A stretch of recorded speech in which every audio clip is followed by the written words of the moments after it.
My name's Sean. I pay over $1 million a year in rent for my Airbnb properties. At this size, a lot could go wrong, and it could cause your whole business just to crumble. It's a house of cards. Let me talk to you about one thing that I think you really should consider if you want to be big like me. You should have multiple Airbnb accounts. And I'm going to tell you why. Let's jump right in. All right, welcome back, Airbnb family. So yes, I have about 60 properties. I pay about $1 million in rent every year, possibly more now. We make about $2 million plus in revenue on the Airbnb platform. Everything is nice and good. But in February, something happened, and thankfully, I already had this set up for prevention, and it didn't cost me my business, but it could cost you your business if you did it wrong.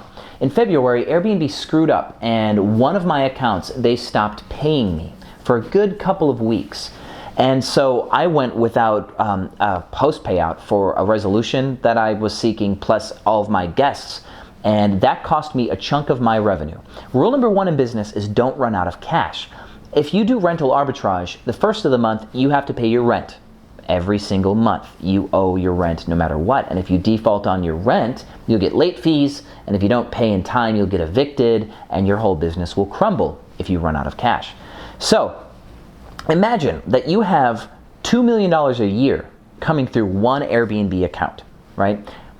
There's a few reasons why you want to split this up. One, if what happened to me happened to you, all of your money would lock up. And let's say the first of the month came and you didn't get paid from Airbnb for over a month. All of your revenue was like locked up, and then you couldn't pay your rent. Your whole business would shut down. So if you split all of your properties into multiple admin accounts, right? Let's say you have 3 accounts instead of just one. Well, you get paid, say, $180,000 a month, and that's split up between 3 accounts, 60, 60, and 60. Well, if one of your accounts locks up and Airbnb doesn't pay you, you still get $120,000 worth of revenue, and you can pay your rents with that. You can pay your cleaners, you just won't get any of your profit, most likely, right? And this is how your business would go on to survive. But let's say something else happens, right? I had a really strange occurrence a month ago where a guest tried to claim that they were a tenant and that they were going to stay there and I'd have to evict them. Well, I locked them out because they're not a tenant and they don't have any rights, and I got an attorney just in case, and they claimed that they went to the courthouse, and we just shut them out. We kicked them out of the property. He claimed that he was going to call Airbnb and get all of our listings shut down, right? He was going to find a way to make it look like we were like fraudulent or bad. And I've heard that there are thousands of hosts who for no reason have had their accounts just disappear, shut down.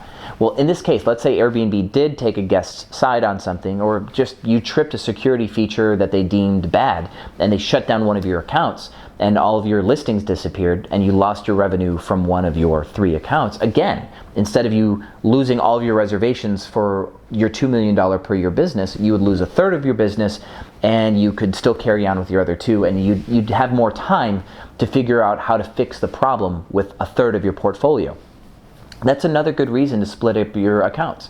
Also, you could diversify where your money goes. I have 3 different accounts that get money, and I have different LLCs too that run my business because I'm nurturing LLCs so that way if I ever want to make an application to a property, it kind of hedges my risk. Let's say you have multiple LLCs and multiple admin accounts, and this is kind of how you run it.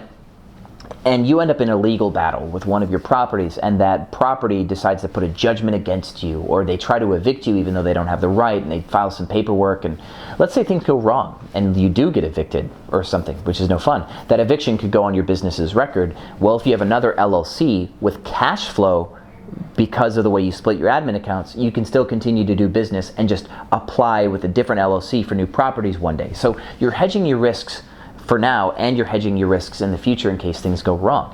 So the moment came that I got $54,000 deposit in one day. I didn't need it though, because I had split my accounts into 3, and I was already getting money to operate. I was paying my cleaners, I was paying for supplies, and everything was running fine because I split up my accounts. Take this as a lesson learned. Just don't take the risk, right? Split it all up. I hope this helps. Thanks for watching Airbnb Automated.